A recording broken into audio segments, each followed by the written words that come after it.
Boa noite, pessoal! Hoje eu tenho a honra de estar aqui pelo Instagram do IAPE para conversar em parceria com a doutora Eleusa sobre a nota técnica e sobre os benefícios por incapacidade. Então, nós vamos iniciar com alguns conceitos. Sejam todos bem-vindos, boa noite! Thales, Maristela, a doutora Eleusa já até entrou, já vou chamar a doutora Eleusa.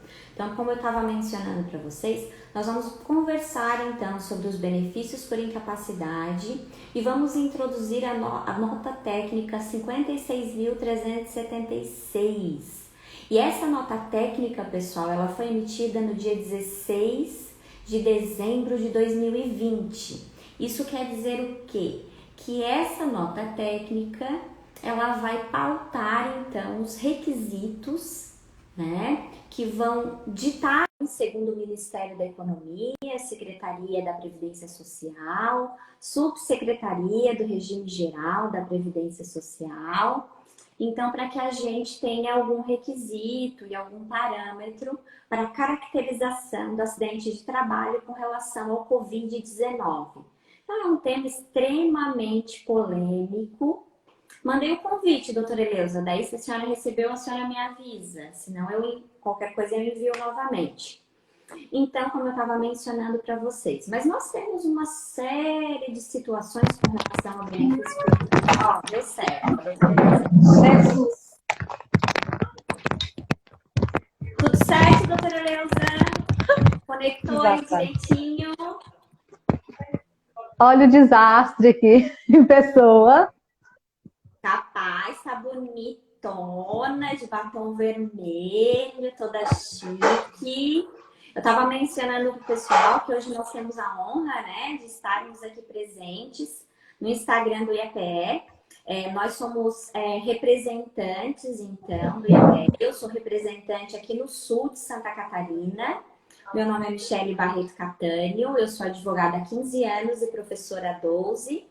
Vou passar a palavra já para a doutora Eleusa, que também ela se apresenta, bem como a região dela, porque ela também é representante do IAPE. E para quem está ingressando, ó, o doutor David acabou de ingressar, Renata, sejam todos muito bem-vindos. Doutora Eleusa, pode ficar à vontade para se apresentar. Boa noite, pessoal. Desculpa o jeito aí desajeitado de entrar, porque eu, na hora, perdi meu fone aqui e entrei parecendo uma maluca. Boa noite a todos. Sou Eleusa Azevedo, representante do IAP aqui de São Paulo. Obrigada, professor David, né, que me convidou aí, que me deu essa oportunidade maravilhosa. E obrigada pelo convite, né, Michele, por me chamar para fazer um dueto aqui com você nessa live de hoje. Meu coração está aqui disparado, como se fosse minha primeira live, você acredita? Super emocionada. É sempre uma responsabilidade, né, a gente conversar para um público principalmente tão seleto, né, doutora Eleusa? Que a gente sabe que são os profissionais que já atuam na área, nossos colegas de trabalho. Doutora Verusca também ingressou ali. A Williane, Gustavo. Pessoal, sejam todos muito bem-vindos. Os que a gente mencionou, e aqui entra bem mais gente, né, do que a gente está habituado, né? Nos nossos, assim, no dia a dia, nas lives que nós estamos acostumados a fazer. Então, às vezes, a gente não consegue ver todo mundo e até não conhece tão proximamente todo mundo. Mas sejam todos bem acolhidos. Se quiserem também já ir colocando depois as perguntas, à medida que nós vamos conversando, que nós vamos abordando os temas, porque esse tema, dentro dos benefícios por incapacidade, é um tema extremamente polêmico, né, doutora Eleusa? Eu não sei se a doutora Eleusa já teve alguma coisa no escritório, algum caso, eu já tive, até vou comentar com vocês para que a gente use de exemplo na nossa conversa, sobre essa situação do Covid-19, o enfrentamento dele, né, ou não, como acidente de trabalho. Então, eu não tive nenhum caso ainda, mas a gente tem que ir estudando um pouquinho, né? Estudei a nota técnica um pouco ontem à noite.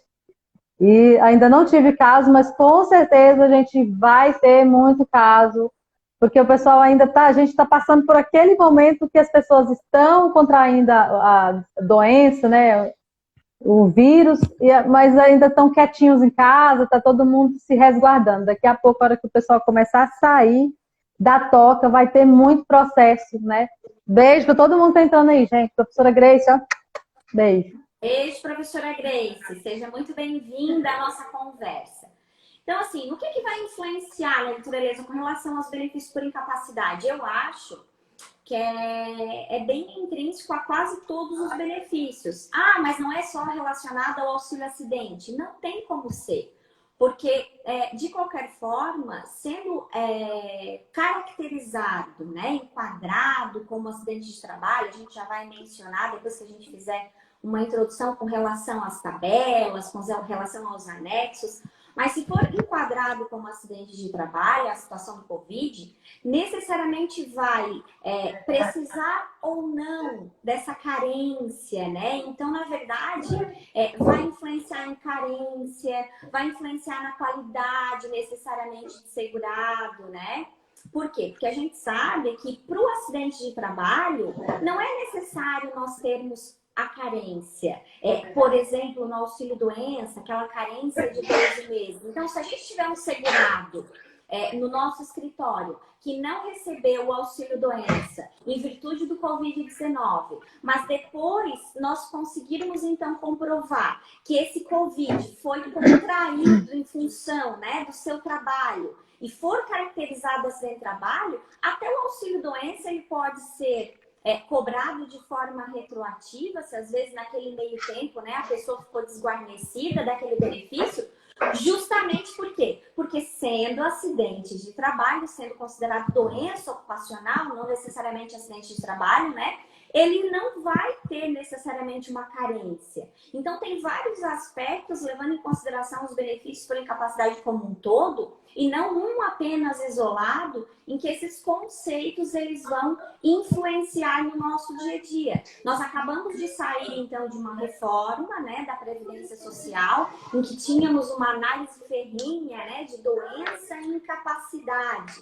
E, de forma geral, a doutora Eleusa pode até dar a opinião dela com relação a isso, que os previdenciaristas têm concordado de que foi feliz essa modificação, por exemplo, na nomenclatura, né, dos benefícios por incapacidade, de que não mais como doença, mas sim necessariamente o que está sendo avaliado e o que sempre foi avaliado, né, doutora Eleusa, foi a incapacidade, aquela situação em que eu estou doente, por exemplo, eu, Michele, eu tenho uma doença, eu tenho labirintite.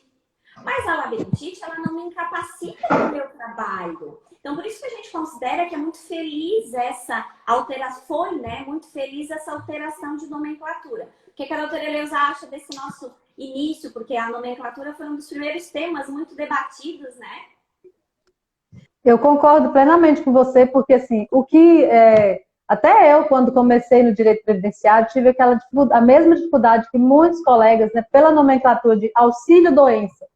Você imagina que auxílio-doença, então tá bom, se eu estou doente, eu tenho direito a um auxílio.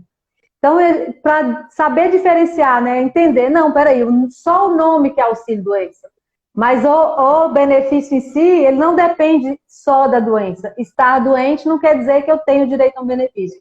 Então, essa mudança, embora a gente ainda não gravou, né, já tem mais de um ano, e tem dia que eu falo auxílio-doença, aposentadoria por invalidez, a gente não fixou, mas a incapacidade, ela foi feliz, né?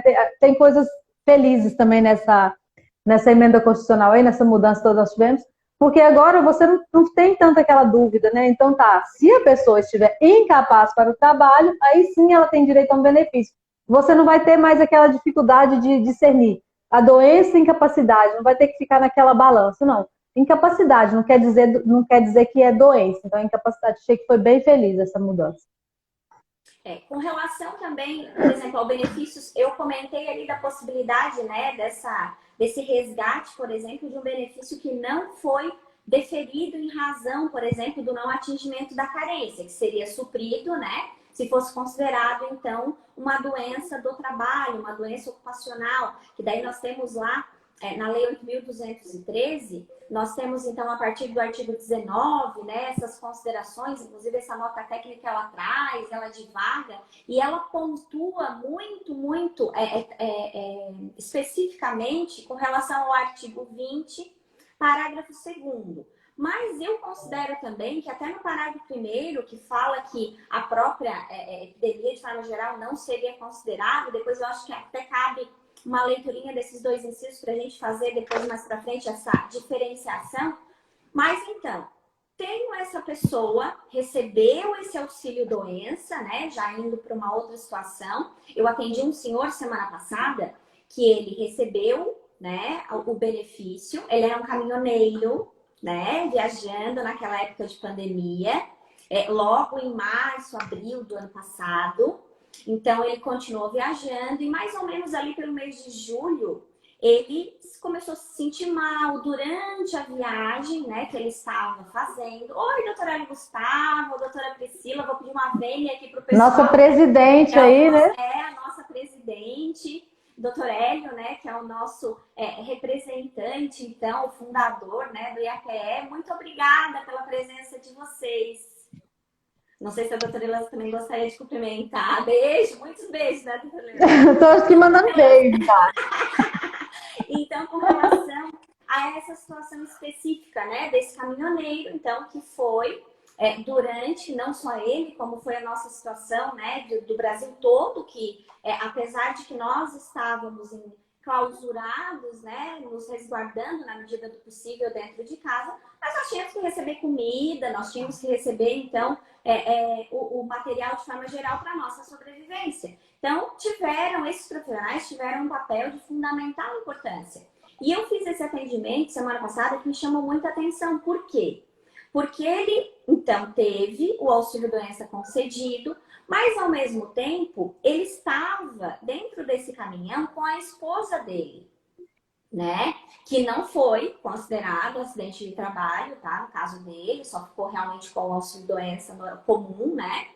E ele ficou por um período internado, já era um senhor, assim, né? Ficou por um período internado. E a esposa veio ao óbito dele, então, desse casal.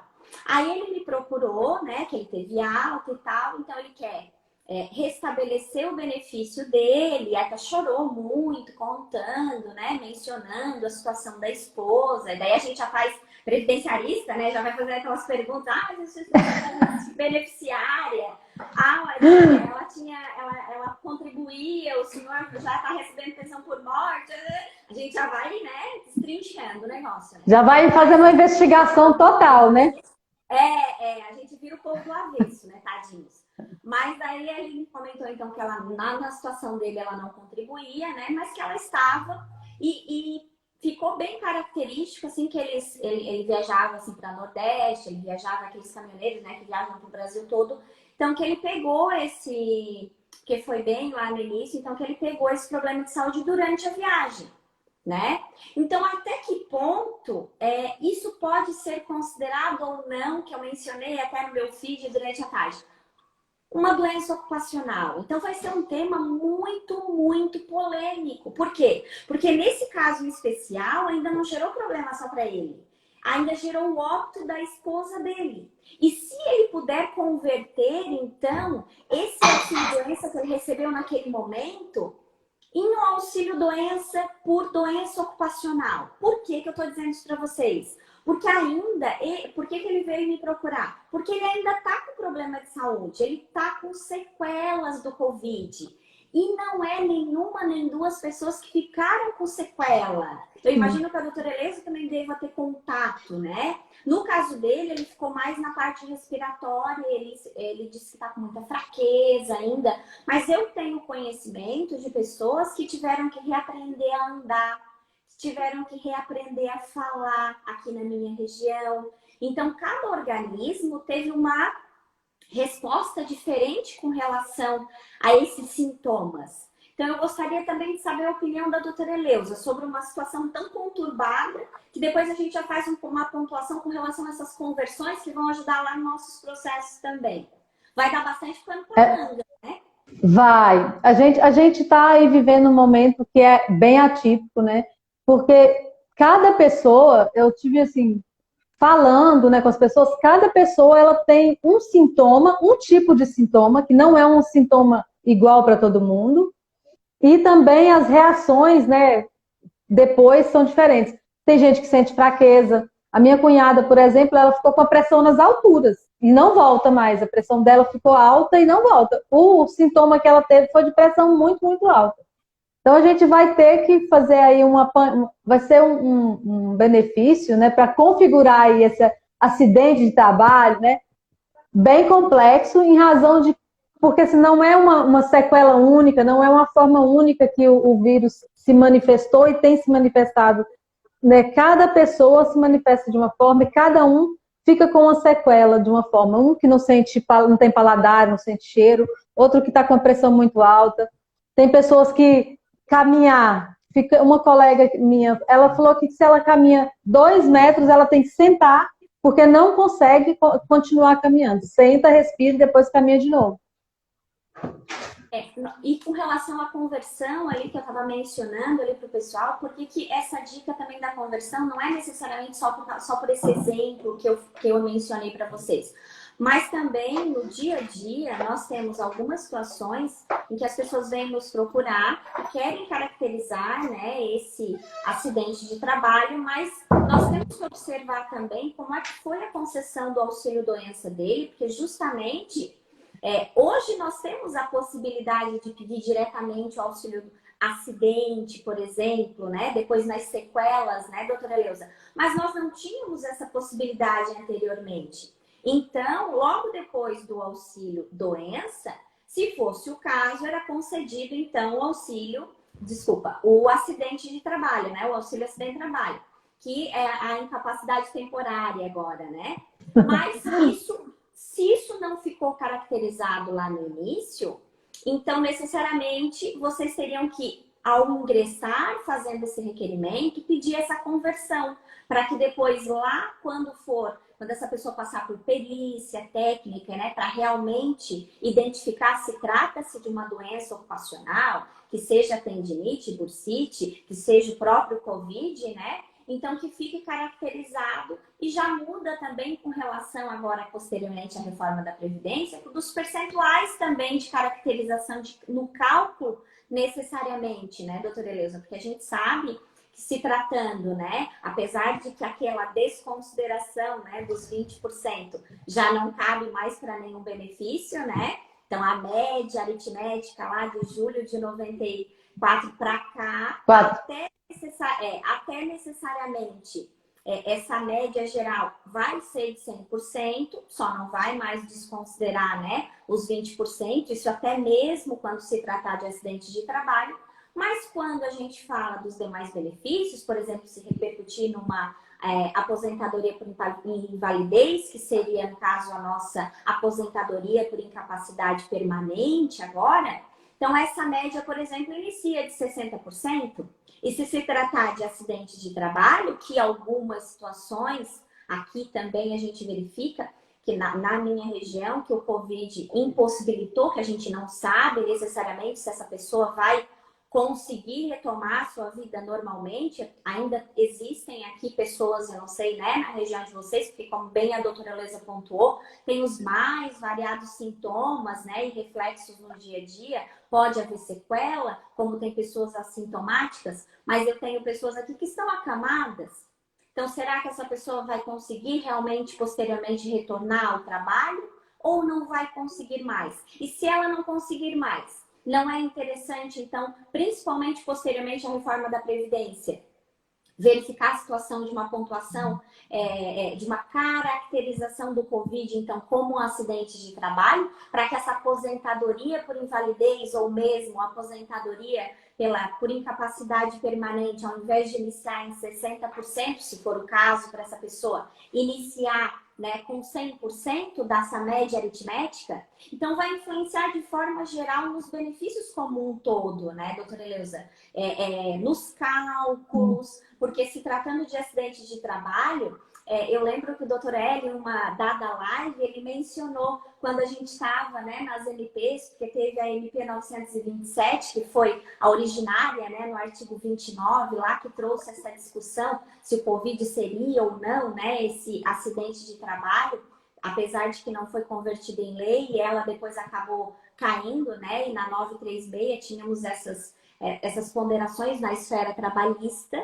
que a gente ainda está falando da esfera previdenciária, mas a gente sabe que esses reflexos eles vão respingar todos na esfera trabalhista. E até onde, pessoal, esse empregador terá ou não de ser responsável?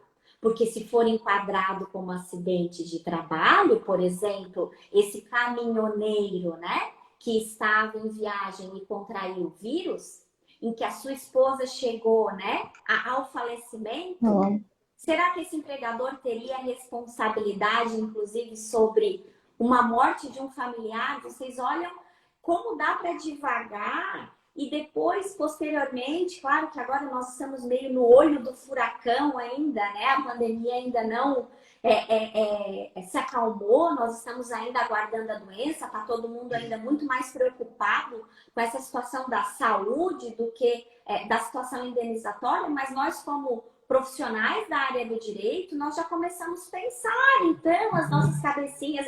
Eu brinco aqui no escritório, às vezes com os meninos, a gente começa a dar um de advogado do diabo, né? E começa a refletir, começa a ver, infelizmente, né? Para empregadores, empregados, depende, né? A área que você, o lado que você está, mas começa a brilhar até esse franzinho já pra gente, né? Como advogado. O que a senhora acha sobre isso, doutora Eleusa? Exatamente. Deixa eu só mandar um beijo aqui para do Carmo, porque ela falou que quando ela entra na live e não manda um abraço para ela, ela fica com o coração lá acelerado de tristeza. Beijo do Carmo. Beijo para todo mundo que está aí na live. Estava fazendo um vídeo ainda há pouco, veio nos prestigiar também. Beijos, Lília. Representante também do IAPE. Um beijo para todo mundo, gente. Então, a gente tem que... a gente... Exato, tá muita gente entrando aí, a gente não consegue falar o nome de todo mundo, mas sintam-se aí todos abraçados por nós. Nós vamos ter que lutar bastante, né, para conseguir configurar o máximo possível, né, no acidente de trabalho, porque tem todos esses reflexos aí que você está falando, e principalmente é muito interligado, né, a área civil com a área do direito do trabalho.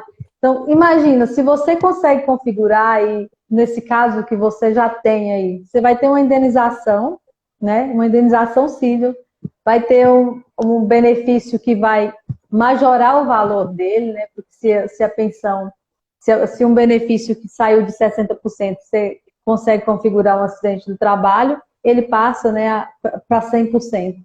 Então, a gente vai lutar bastante. Embora o momento está difícil, mas nós, como profissionais do direito, a gente está aqui para isso mesmo, é para ser o advogado do diabo, é para fritar os neurônios aqui na madrugada, acordar e anotar um monte de coisa. Meu Deus do céu, vamos fazer, e criar teses mesmo, né, doutora? Porque, na verdade, nós tivemos, por exemplo, a portaria 454 de março, agora de 2020, que instaurou, então, essa situação da pandemia, que trouxe, então, a situação da transmissão comunitária. Então, à medida que trouxe essa situação da transmissão comunitária, a gente já fica assim, né, mais apreensivo. Por quê? Porque se a transmissão é comunitária, como é que eu vou conseguir, então, enquadrar como acidente de trabalho?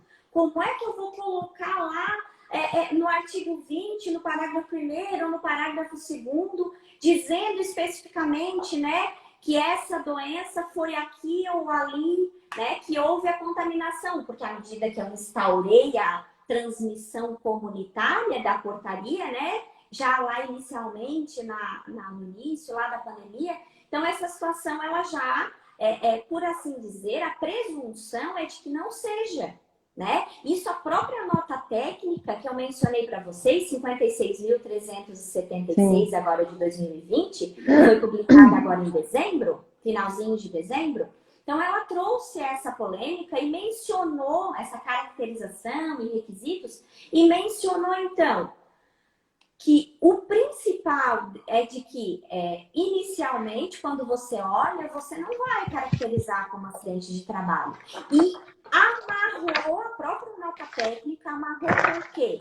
Amarrou com a perícia técnica federal, né? E à medida que ela amarra e diz que só vai ser considerada acidente de trabalho, né, com vínculo, com nexo de causalidade, né, como doença ocupacional, se for constatada e for diagnosticada necessariamente nessa perícia técnica federal. Mas a gente vai entrar com processo. E os processos necessariamente vão ter os peritos nomeados pela justiça. E ainda nós temos uma outra situação, porque quando nós falamos de acidente de trabalho, a gente troca competência. Né, doutora Eleusa? Até isso vai mudar, então está lá na esfera também da Justiça Federal.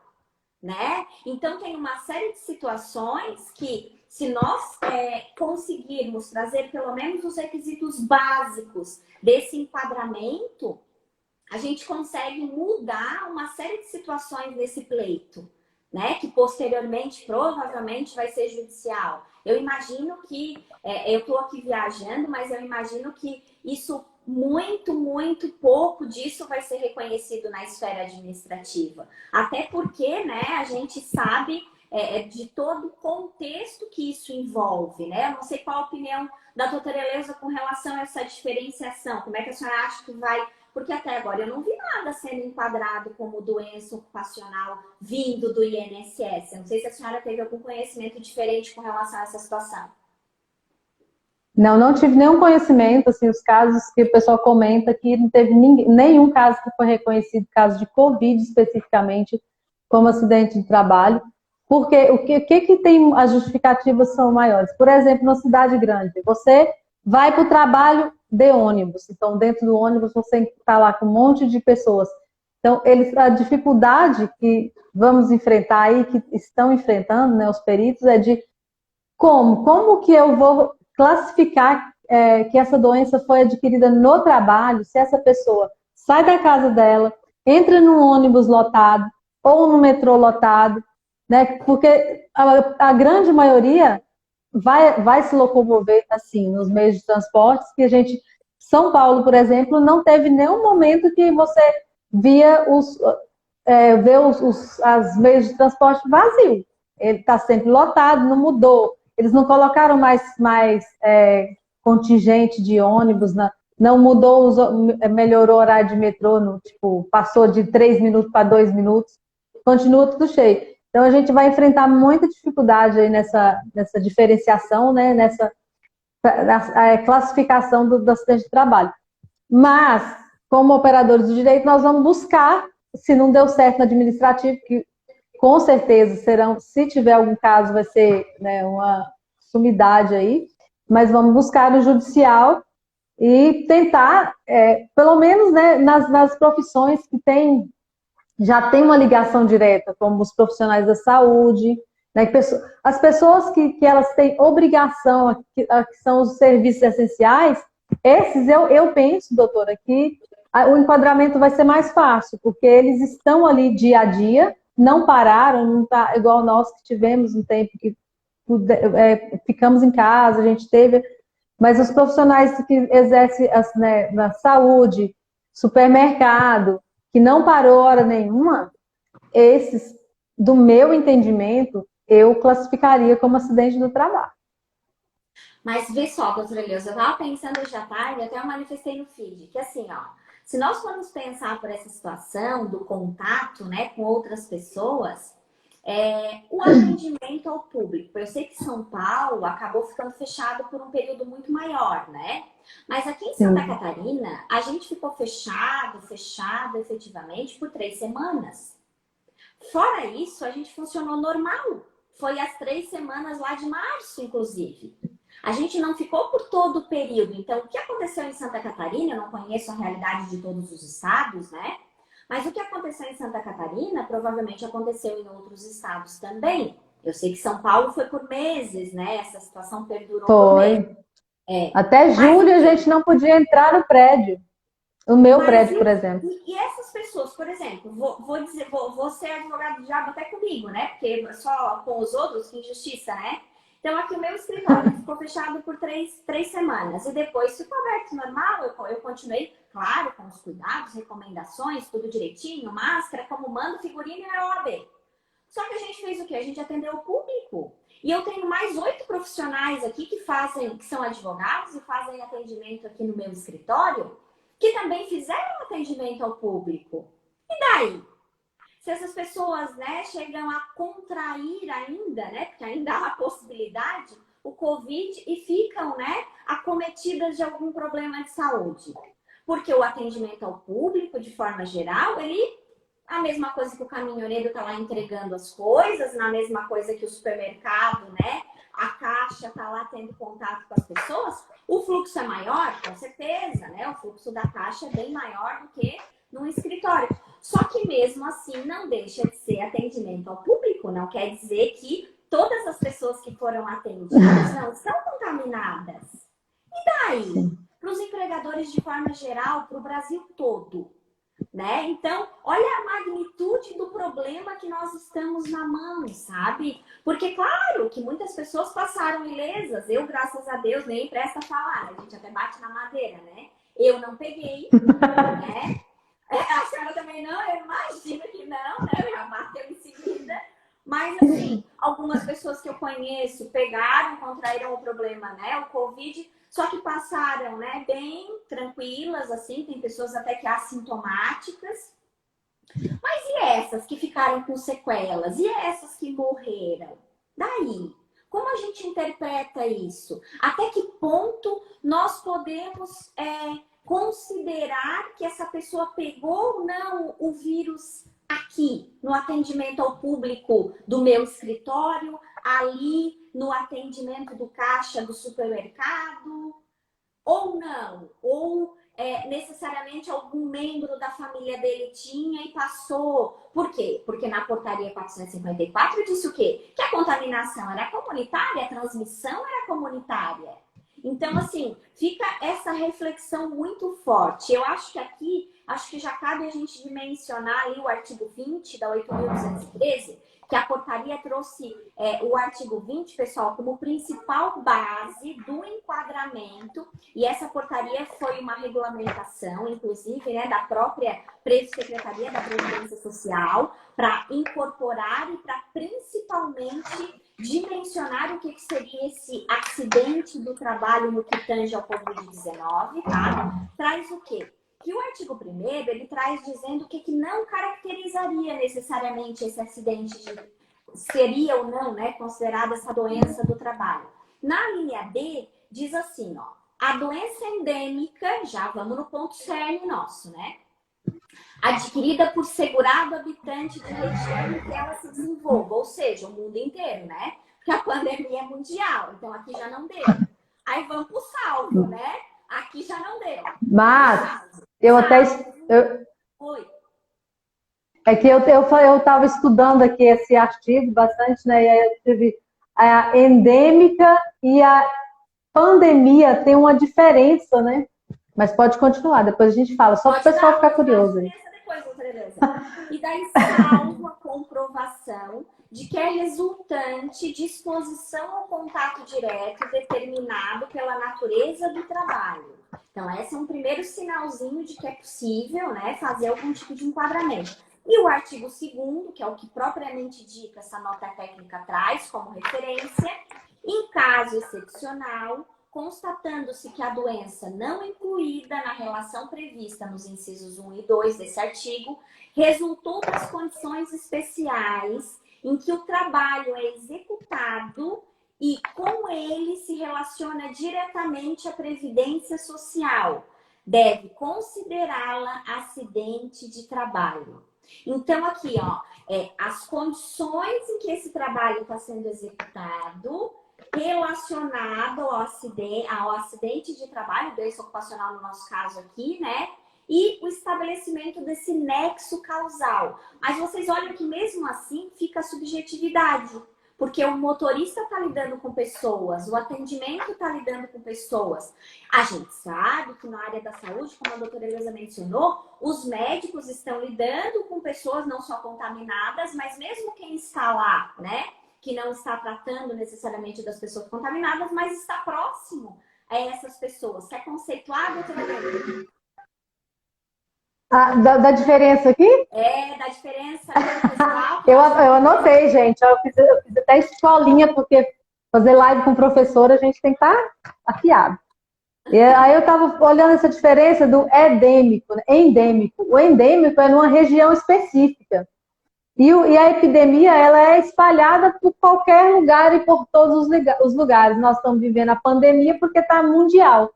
Então, essa diferenciação, eu acho que esse artigo aí que você falou, eu concordo em partes com ele, que já imaginou, você sabe que aquela região X, ela já tem aquela doença ali. Se for considerado, imagina, já tem, né, já tem a propensão para aquela doença, e você tem lá a sua empresa naquela região. E a pessoa que vai trabalhar lá contrai aquela doença específica, e você, empregador, vai ter que arcar, né, com as custas todas de uma doença do trabalho. Eu concordo bastante com esse artigo aí, com essa alínea, né, que eu anotei aqui, mas não estou lembrado, se é inciso alínea. É o parágrafo 2º. Parágrafo 2º, eu concordo bastante. E aí a gente, com o Covid, né, ele dá esse choque também, porque como é que nós vamos configurar? É a nossa pergunta aqui o tempo inteiro, né? Como é que a gente vai configurar? Como é que você vai separar quem pegou onde e como? Mas nós, como profissionais do direito, vamos tentar, né, gente, comprovar que sim, foi lá dentro do hospital que o médico, que é meu cliente, contraiu a doença e ponto. A gente vai afirmar isso, claro, com base em documentos, né? A gente fala assim, mas não é só falar e pronto, Bem né, comprovado, né, doutora Eleusa? Tudo bem comprovado. Uma outra situação que já é conhecida, né, dos previdenciaristas, mas é até interessante já mencionar, porque às vezes nós temos alguns iniciantes aqui da área do direito, então já vale a dica também. Que nós temos lá no decreto 3.048, nós temos tantos artigos, né, do decreto, assim como nós temos na lei 8.213, que nós estávamos mencionando até agora, que mencionam a situação do propriamente dito do acidente de trabalho. No artigo 337, parágrafo 3º do decreto 3.048, que eu já vou mencionar ali para vocês, também traz essa caracterização do epidemiológico necessariamente, o nexo técnico epidemiológico.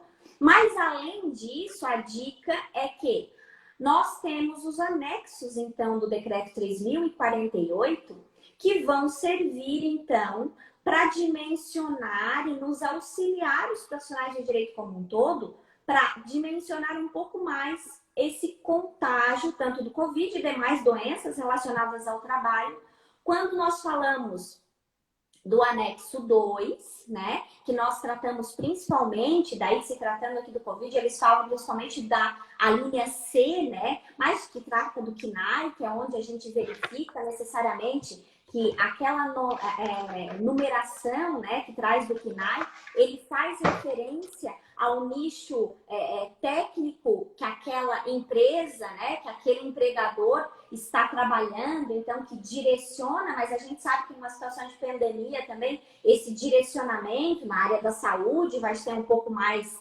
fácil, né, mas nem todas as áreas vai ter a mesma facilidade. Mas nós temos também dentro desse anexo 2, a A e a B, que na minha opinião também a A com relação ao posicionamento das doenças e a B das CIDs também traz essa facilidade, porque essas CIDs elas dimensionam, né, com relação a essa situação, porque todo esse anexo 2, pessoal, fala de doença do trabalho, fala desse enquadramento. Então, mesmo que você não tenha apenas, né, o cliente, que aqui a gente está dando uma ênfase maior na situação do Covid-19, mas se você tem a situação do acidente de trabalho, de qualquer outra situação, que a gente sabe que nós temos o acidente de trabalho de qualquer natureza e o acidente de trabalho propriamente dito, que é aquele originário, né, quebrou. Eu tenho um caso aqui no escritório que estava lidando lá necessariamente com uma serra e a pessoa amputou a mão, né? Então, esse é aquele acidente de trabalho propriamente dito, né? Eu faço muito acidente de trabalho aqui no meu escritório. É quase 90% do movimento do meu escritório é benefício por incapacidade, doutora Eleusa. Por isso que eu tô bem rica aqui de exemplos. Tudo quanto é tipo. Eu faço faço muito benefício por incapacidade. Então, de forma geral, você vai ter uma facilidade um pouco maior para comprovação de que trata-se de um acidente de trabalho, se você conseguir fazer esse enquadramento lá no anexo 2 do decreto 3.048. E quando a gente fala lá da lista C desse anexo 2, a gente está falando, como eu mencionei, dessa tabela do CNAE, em que a gente procura lá a atividade da empresa e verifica a numeração. E lá, pessoal, se você conseguir enquadrar nessa tabela, se você pegar lá o número da atividade da empresa do seu segurado que você está pleiteando e tiver enquadrado com a doença necessariamente que ele está acometido, você precisa minimamente de perícia médica. Por quê? Porque já tem lei enquadrando que o seu cliente está doente do trabalho, pelo decreto 3.048. E isso a gente usa, pessoal, aqui no meu escritório a gente usa tanto para a área previdenciária como para a área trabalhista. E a gente sabe que essas perícias, principalmente de acidentes de trabalho na área trabalhista, são extremamente rigorosas. E se você já sai na petição inicial com a lesão do seu cliente enquadrada em lei como acidente de trabalho, já corre pro abraço. Já corre pro abraço, já vai negociar valor na audiência inicial. Então, ó, dica de ouro. Toma nota aí, quem ainda não faz essa utilização, tanto na área previdenciária como na área trabalhista, vai lá dar uma olhadinha que vale muito a pena. Não só para o enquadramento que nós estamos mencionando hoje aqui para vocês, que nós estamos dando uma ênfase maior no Covid, mas para todas as demais doenças. A senhora costuma utilizar bastante as tabelas do anexo 2, doutora Eleusa? Eu não faço muito de doença. Estou começando um pouco agora, mas é que eu não gostava muito. Agora eu já estou começando a gostar do benefício de doença. Faço muito outros benefícios. Os benefícios por incapacidade, no que tange ao acidente de trabalho, é um público, né? É um segurado que ele já traz dois processos para o escritório. Ele traz o processo previdenciário e ele traz o processo acidentário lá relacionado à empresa. Ele traz ao mesmo tempo, desse cliente você ganha 2 vezes. É um cliente muito feliz, doutora Eleusa. É uma clientela muito boa. Né? Eu digo isso para a senhora porque nesses 15 anos de advocacia que eu estou fazendo esse ano, estou debutando aqui no meu escritório esse ano, né? Já comecei um pouco antes, mas o meu escritório está completando 15 anos esse ano. Então, assim, eu bem dizer, cresci e sobrevivi na advocacia por benefícios por incapacidade. E principalmente fazendo essa venda casada lícita. Porque essa pode. Essa venda casada pode. Gostei disso. Então, você atende, enquadra, já sai com as 2 procurações ao mesmo tempo, aqui do mesmo cliente, e já protocola os 2 processos. É o que eu faço aqui no escritório. Eu protocolo os 2 processos ao mesmo tempo, bem faceira, muito faceira, né? De que eu vou pleitear, ajudar as pessoas e ainda vou ganhar indenização, tá? Então, tomem nota, observem os anexos lá e principalmente se tratando aqui do Covid, nós temos aqui, então, lá o artigo, para quem às vezes já tem algum tipo de problema, que está querendo vislumbrar esse enquadramento, artigo 337 do decreto 3.048, então traz no seu parágrafo 3º o seguinte dizer, vamos lá.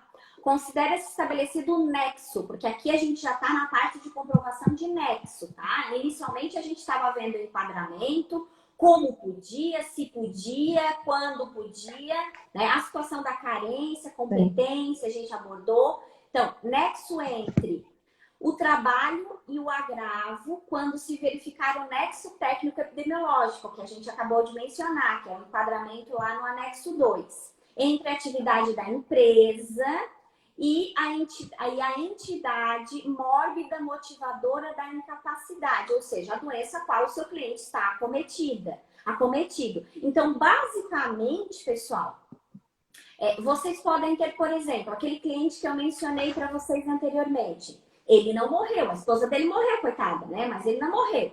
Mas automaticamente ele está desde o ano passado e ainda nós estamos em janeiro de 2021. Ele teve internado em julho, a partir de julho de 2020. E ele ainda não está bem. Será que ele vai ficar? Então aqui a gente já pode pleitear aqui o auxílio acidente de trabalho. Por quê? Porque pelo andor da carruagem ele vai conseguir trabalhar, mas ele vai ficar com limitações, pelo que ele me relatou, e principalmente pelos atestados e tal, que ele já me entregou, né? Até porque isso não é tanto referência, né? Por ser um senhor mais de idade, a gente pode utilizar como previdencialista, a gente usa o enquadramento principalmente no mercado de trabalho, né? Essa é uma argumentação que a gente costuma trazer bastante à baila quando a gente tem um segurado que já tem, né, um pouco mais de idade. Ou também, pessoal, eu também uso bastante essa argumentação quando eu tenho um segurado que sofreu uma lesão muito grave também, que é aquela outra que eu mencionei para vocês, que foi a amputação de membro completo. Porque quando a gente fala em amputação de mão, amputação de braço, né? Essa pessoa também vai ter dificuldade porque não é simplesmente uma redução da força de trabalho, uma redução da capacidade laborativa. Essa pessoa vai ter que até reaprender uma profissão. Porque se a mão que ele perdeu foi a mão direita, e ele escreve só com a mão direita, como é que ele vai trabalhar? Ele vai ter que reaprender a escrever com a mão esquerda e ele vai conseguir, será ter a mesma habilidade? E se ele trabalha como digitador, como é que ele vai digitar com uma mão só? A produtividade dele vai ser igual? Não vai. Então, aí a gente entra num outro segmento, que é a habilitação e reabilitação profissional. Que também, né, que eu sei que é um tema muito forte, que o doutor Hélio ama, né, e tem Gosto demais. ponderando, né, sobre esse tema. E a gente sabe que ele fala sempre, né, o exemplo dele me marcou muito, né, quando ele faz as lives, o exemplo clássico dele dessa parte, né, da reabilitação, foi que ele disse que conseguiu, então, que uma menina cliente dele, né, que ele trouxe a tese da reabilitação, que foi acometida de um problema de saúde e que não conseguia, então, se inserir no mercado de trabalho. Então, para que ela conseguisse se inserir no mercado de trabalho, ele montou a tese, defendeu e ganhou a tese de que o INSS tinha que bancar a faculdade para ela. E ele relata, assim, né, no depoimento dele e até no livro, de que quando essa pessoa, quando ele foi, né, noticiar, então, para essa pessoa que ganhou a tese, que até então, né, quando a gente monta as teses, a gente é chamado de louco, né, mas depois a gente é chamado de ter sucesso, né, doutora Eleusa, né, de brilhante. Sim. De louco vira brilhante, né, doutora Eleusa, depois que as teses dão certo. Mas, por enquanto, nós estamos na fase da loucura, doutora Eleusa. Nós estamos na fase totalmente da loucura, né? Quem está assistindo essa live fala assim, meu Deus, será que essas mulheres acreditam no que está falando? Então, eu acredito. Essa menina que recebeu, então, a faculdade dela paga, então, pelo INSS e conseguiu, né, se reinserir no mercado de trabalho. Por quê? Porque a legislação, principalmente com relação, né, à reabilitação profissional, permite essa brecha. Vão lá procurar a tese do Dr. Hélio Gustavo, se interessaram, né, se às vezes não conhecem essa tese em especial, que é bem interessante também e fala dessa reabilitação e principalmente dessa inserção no mercado de trabalho e as dificuldades que tem e que a gente pode usar no nosso dia a dia para comprovação, né, de mais uma dificuldade, tanto para a pessoa, né, de mais idade, quanto para a pessoa que perdeu os membros, né? Membro que seja, inclusive, pessoal, eu falei de braço, de pé, mas pode ser perna, pode ser qualquer, né? Membro que dificulte, então, o dia a dia dessa pessoa a ponto de ter que ser readaptada, não conseguir fazer a mesma profissão, não ter a mesma profissão, não ter a mesma ocupação.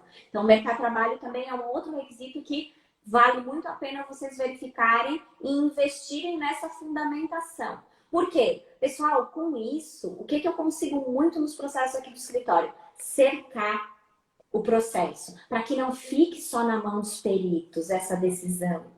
Porque quando a gente fala de reabilitação, de inserção no mercado de trabalho, de tabela do CNAE, dos anexos, da CID, quando a gente fala de enquadramento, embasamento legal, a gente não fica à margem simplesmente dos peritos. Então, às vezes, aqueles peritos que são bem carrasquinhos do nosso dia a dia, que a gente já está habituado, né? Que eles não gostam de dar os benefícios, o perito vê eles me lincho, né? Não, mas eu não tenho muita amizade, porque eles não acham eles muito felizes nas perícias. Além de que faz pela metade, adoro botar conforme o quesito anterior, que eu também tenho ódio, mas enfim.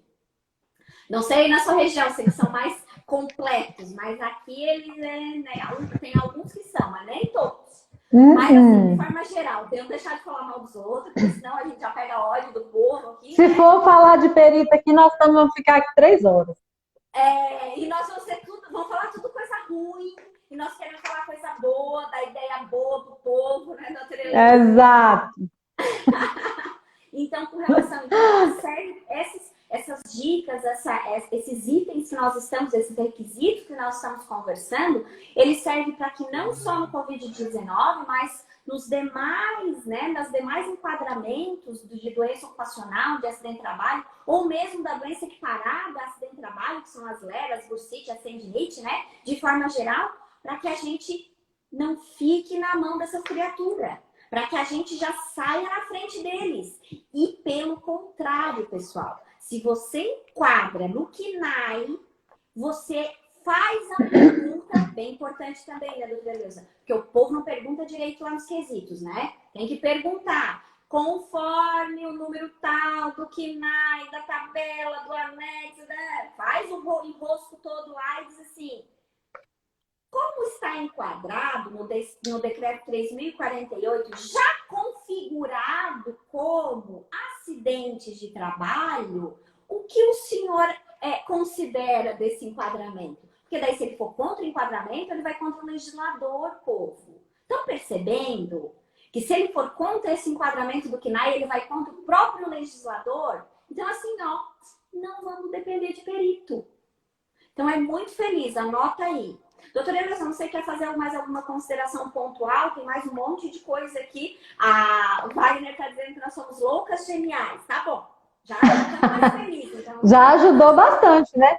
Não, eu estou aqui só ouvindo e anotando, né? Aprendendo bastante. Pode continuar aí, que eu sou super ouvinte aqui dessas listas aí. Eu já estudei um pouquinho, mas como eu não fiz na prática, deixa você falar, porque quem tem a prática tem tudo nas mãos, né? Vai saber falar que dá, não deu, ai, gente, deu certo, não dá certo. Então, a prática é o melhor de todos os ensinamentos.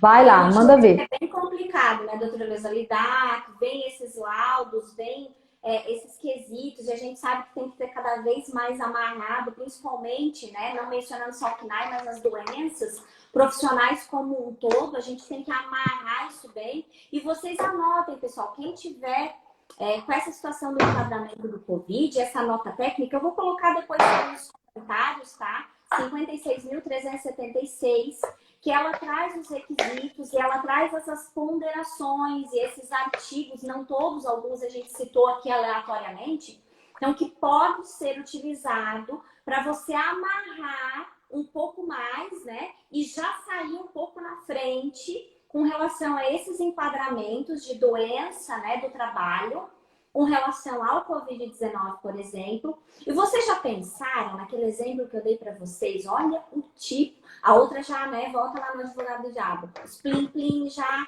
os plim-plim lá das moedinhas já descendo. O Dr. Leone, se me escuta falar, ele me lincha, né? Porque ele advoga para o empregador, que é trabalhista, né? Que é sócio do Dr. Hélio. Mas, né? Vamos bloquear aqui. Meu cliente vai ter direito a acidente. Provei lá que ele vai ter direito ao acidente de trabalho e ele vai ganhar o auxílio acidente, inclusive, por causa disso, e vai ter o retroativo. Fechou? Show! Mas a mulher dele morreu. Daí. Aí ele vai ter a indenizatória dele, que diminuiu a sua força de trabalho em virtude do Covid-19, e ele ainda morreu a esposa. Daí como é que faz? ele ganha ou não ganha indenizatória porque morreu o cônjuge que estava com ele viajando? Esse cônjuge tinha autorização para viajar ou a empresa proibia? Aí você vai ter que levantar a documentação, se há proibição, se não há proibição dessa empresa. Porque, por exemplo, se a empresa tem uma normatização que proíbe, já risquemos do mapa essa situação que já fica bem complicada. Aí vem para a empresa, viu? Agora vem aqui, ó, doutora Michele, ó a diabinha aqui correndo. Aí a empresa pode entrar contra ele pedindo a indenização. Como assim que você carrega sua esposa sem minha autorização? Gente, fiquem ligados, né? Mas tem uma série de situações. E se não tem essa normatização de proibição? E se era permitido? Isso, pessoal, já vale para as empresas também. Ligar a lanterninha, tá? Ligar lá o alerta do porquê que várias empresas proíbem. Porque, tá, agora a gente está falando de Covid-19. Mas e um acidente? Outro acidente? Um acidente de trânsito? A gente está falando de motorista. Então, pode sofrer um acidente de trânsito. E se o passageiro ficar inválido? Até que ponto esse empregador vai ter ou não responsabilidade sobre esse passageiro lícito ou ilícito que ficou inválido? Então, tem várias discussões. Pessoal, se tem algum empregador aqui nos escutando, não se contrata advogado, tá? Agora eu já vou falar em nome da nossa classe agora. Me empolguei. Não se contrata advogado, gente, só para defender lá quando o problema já está posto. Se contrata advogado para prevenir problema. E é muito mais barato contratar, apesar de que o pessoal reclama de pagar honorário mensal para advogado, é muito mais barato contratar advogado mensal para prevenir futuros problemas, como, por exemplo, uma notificação expressa para o seu motorista dizendo que ele não pode ter passageiro, que ele assume toda e completa responsabilidade de ter um passageiro com ele, por exemplo. Por quê? Porque esse simples cuidado vai tirar toda uma responsabilidade de uma pessoa que ficou acamada, de uma pessoa que morreu. E vocês acham que vale mais a pena pagar a indenização do povo que ficou acamado e morreu? Ou a mensalidade para o advogado que não vai falar só isso para você? Que vai cuidar de muito mais coisa e prevenir muito mais coisa para você no dia a dia. Então, façam esse marketing positivo da advocacia, meus amores, para os empregadores de forma geral. Proliferem o conhecimento de vocês no que tange a essa análise preventiva. Para que os empresários de forma geral, não só os grandes empresários, mas empresário lá da sua cidade, que não é tão grande assim, que às vezes se custa, né, a pagar o profissional, para que ele lembre que se ele não fizer isso, ele vai ter um prejuízo maior. Porque o pessoal faz economia burra, doutora Eleusa. Eu não sei se aí na sua região também acontece. O pessoal faz muita economia burra, gente. Porque economizar para ter prejuízo lá na frente é economia burra. E o advogado vai alertar sobre o cartão ponto, o advogado vai alertar lá na sua empresa sobre o recolhimento correto, o advogado vai alertar. Agora vai mais uma dica bem no nosso finalzinho ali. Não sei se todo mundo já tem conhecimento que lá no limbo jurídico, quando a gente fala, né, dessa instituição, que é uma instituição muito comum também nos benefícios por incapacidade, que lá no limbo jurídico, ele é responsável pacificamente se o INSS indeferiu, né, no caso do acidente de trabalho, indeferiu esse benefício e a pessoa não consegue retornar ao trabalho, daí fica, né, desguarnecida lá da Previdência, ao mesmo tempo não pode ficar na empresa, então esse período ali a gente chama de limbo jurídico. Então, ao mesmo tempo que ele é responsável pacificamente, e é líquido e certo, tá, pessoal? É só entrar com a trabalhista, pedir liminar e ganhar, show, 100%, ó, bem tranquilo, tá? Entra lá, ganha. Mas e o empresário? Será que todos eles sabem que durante esse limbo jurídico, prejuízo, que não é prejuízo, né? Foi uma obrigação legal, que ele teve lá de pagar 5 meses, 6 meses, 8 meses para essa pessoa, enquanto não saiu lá a decisão, por exemplo, judicial, que ele estava aguardando para receber o auxílio-doença ou receber a aposentadoria por invalidez, que ele pode entrar com uma regressiva contra o INSS para recuperar esses créditos? Não, eu acho que não sabe, viu? Porque a informação a gente fala muito, né? A gente debate muito mais pelo lado do segurado, né? Agora, na parte empresarial, pouca gente fala, poucos profissionais falam. E as empresas também, elas não se, né? Ah, para que eu vou ficar pagando advogado todo mês? E é pouquinho, né, gente? Ninguém cobra rios de dinheiro. Nem todos cobram rios de dinheiro. Contabiliza lá 8 meses de limbo jurídico de vários funcionários. Que você vai ter que pagar de uma vez. Né? Vale muito mais. O Wagner está dizendo que no Amazonas eles têm um monte de economista burro. Eu acredito. Porque aqui em Santa Catarina a gente também tem. Eu acredito, Wagner. A gente está finalizando aqui a nossa live. Eu quero deixar um beijo no coração de todo mundo.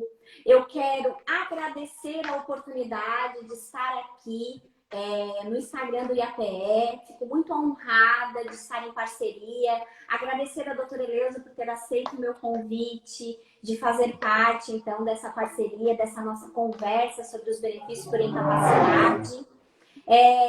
E obrigada a todos que passaram, né, na nossa live, nos prestigiaram na noite de hoje. Esperamos profundamente ter contribuído para o seu dia a dia profissional e ter te dado lucro, hein?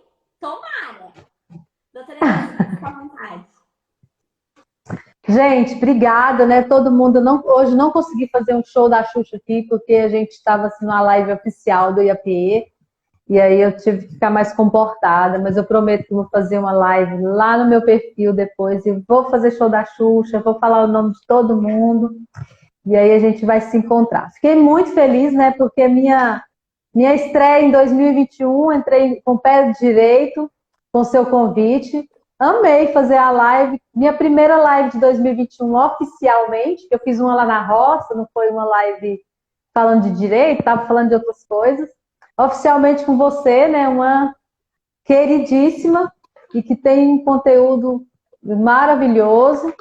Fiquei muito, muito feliz pelo convite, muito feliz por todo mundo que passou aí. Um abraço para todo mundo. Obrigado, IAPE, também pela oportunidade. Tamo junto. Muito obrigada, doutora Eleusa. A doutora Eleusa já mora no meu coração, né? Porque às vezes eu faço umas lives surpresa lá no meu Insta. A doutora Eleusa já entra, a gente já se empolga, já conta um monte de historinha, ela já conta a historinha profissional dela. Pessoal, ó, vou aproveitar para convidar. Podem me seguir e seguir a doutora Eleusa.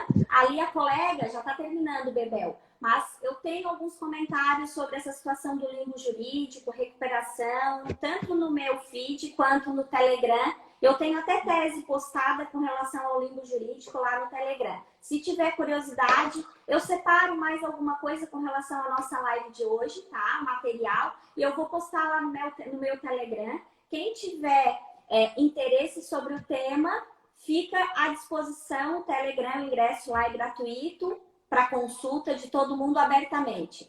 Muito obrigada, boa noite a todos. Beijo no coração da doutora Eleusa. Tchau, pessoal. Beijo. Tchau, tchau, Bebel.